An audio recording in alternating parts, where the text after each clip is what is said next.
Andy Ogles, the Tennessee representative in U.S. Congress, put forth a bill, the 29th Amendment, that would allow a president to have 3 terms in office, so long as they weren't consecutive.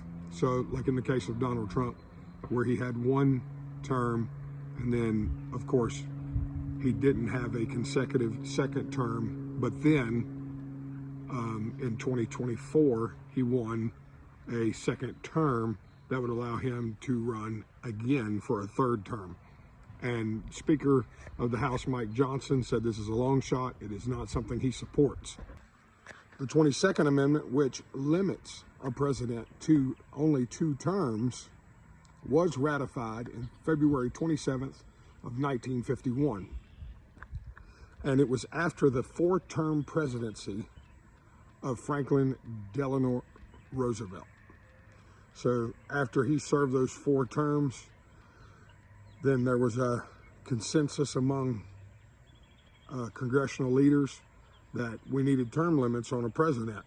And Roosevelt was very popular, which is why he won 4 terms in a row. And they didn't want the possibility or the likelihood of a president being able to be in office so long that not only could he make such a drastic difference in his 16-year term, but possibly could turn into what the United States fled from, and that was tyranny.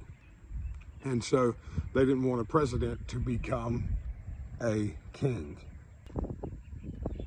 Now, my opinion on this: Donald Trump needs to stop while he's ahead. He's had a great run as presidency. Now, I know in the 2020 election that was rigged against Donald Trump and stolen from the American people. And we all know it was stolen. Some won't admit it, but everybody knows it.